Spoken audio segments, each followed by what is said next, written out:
When I slept over at my grandparents' house, which was only a few blocks away from ours on Westminster Lane, I'd wake up extra early so I could observe his toilet. I was fascinated. I was enraptured by this transformation. I'd watch with a kind of awed wonder his production of himself each morning.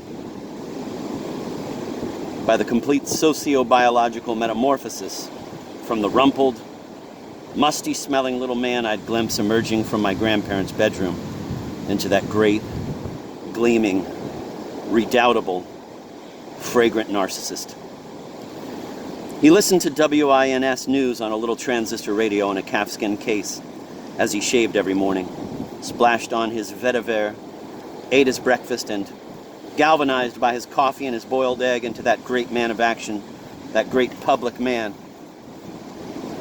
emerged later in Journal Square, where common men paid him obeisance and addressed him as counselor or consigliere, and he greeted them back with his noblesse oblige, rolling his R's.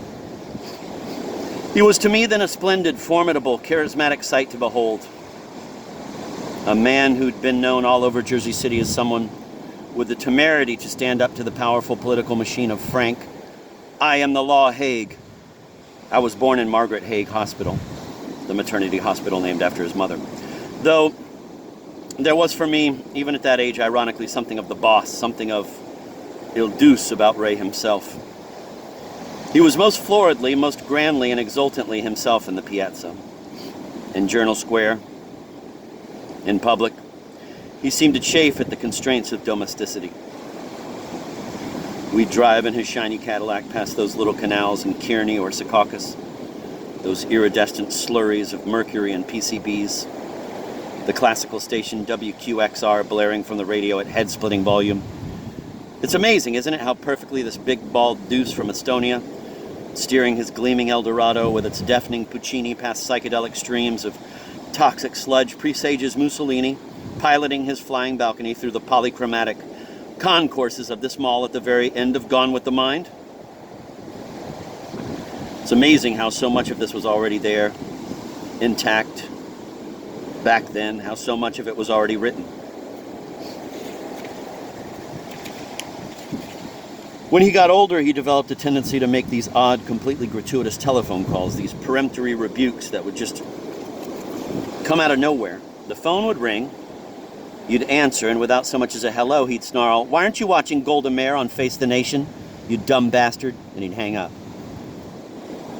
Or, "If you're not watching Itzhak Perlman on Good Morning America, you're a goddamn moron." Click.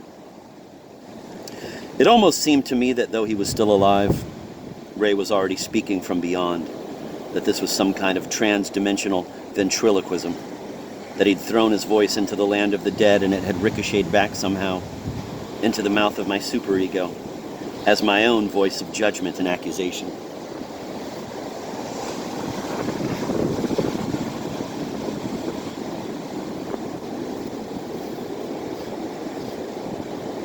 To me, there was an undeniable sort of verve or elan to the calls, these batty pranks that were so perfectly punctuated by that concussive hang-up.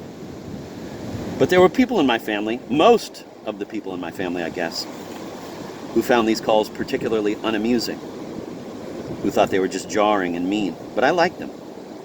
I needed them, actually. I really think they helped me get through a couple of rough years. Just imagine standing on a subway platform in the morning, terribly hungover, and some demented person stabs you in the buttocks with an EpiPen, and you're kind of like, thanks. That's what it was like for me getting these calls. At the very least, one began to suspect that his mind was chafing at the constraints of his body.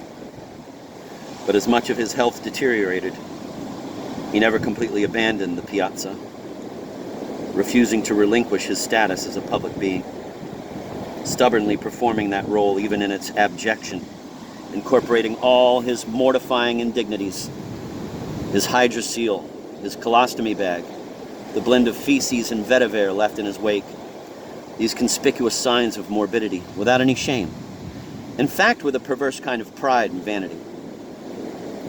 And though we all cringed and commiserated with each other about how unpleasant and sad it had all become, I find this to be The more I age and atrophy and putrefy myself, especially in this culture that so valorizes the alleged virtues of youth and health, I find this Ray's sad and stubborn encore, the more and more that I think about it, to be something splendid, something spectacular.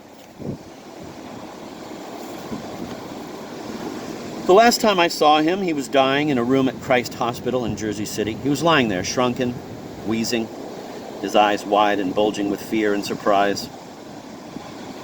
And I couldn't help but think of something I'd stumbled upon one night by the lake at a summer camp in the Adirondacks.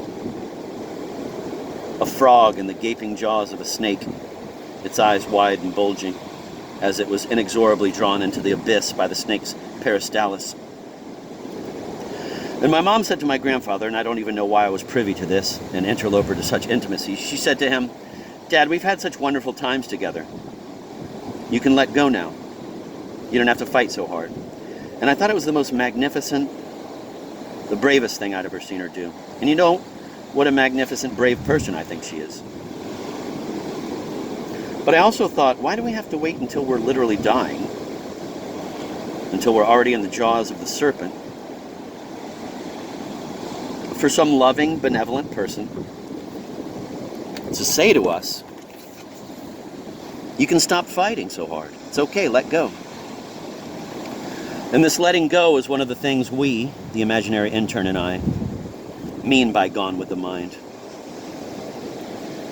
By this time, and it almost seemed as if years had passed since he told me the story about his wife picking out that birthday card for him, the guy at the bar and I had had so much to drink that we were arm in arm singing, alternating between a child's piping soprano and a grandfather's imposing baritone. Do you want to live off the grid like a Yid in Madrid? Let's not. Let's not and say we did.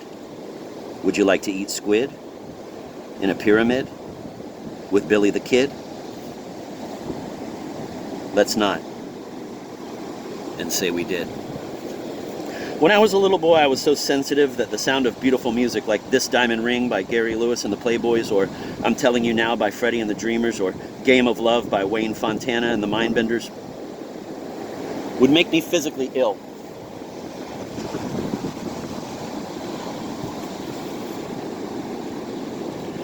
During one of the summers that I went to that camp up in the Adirondacks, I must have been about 10, we took a little day trip to Lake George. I'll never forget being in a gift shop up there, one of those touristy places that sells all sorts of goofy trinkets and t-shirts and stuff. And that song Red Rubber Ball by The Circle came on the radio. And when it got to that part, the roller coaster ride we took is nearly at an end. I bought my ticket with my tears. That's all I'm going to spend. I just lost it. I'd been missing my parents terribly. The kids in my bunk had been picking on me quite a bit, and they'd nickname me Tweezers, which to this day I don't understand. And the we in that line about the roller coaster ride, I, of course, took to mean me and my mom. In other words, that the beautiful sanctified time with my mom was over. And I also interpreted that to betoken the mortality of my existence as a child, and I just couldn't bear that thought. I still feel as if almost everything I do is a kind of desperate, irredentist maneuver to recover that lost territory from oblivion, to recuperate that Eden, that once upon a time. And I sort of slumped to the floor of the gift shop in tears, and I remember vividly the cloying, almost suffocating aroma of taffy and candy-coated nuts, and my weird, freckle-faced, perverted counselor from Alabama coming over to console me.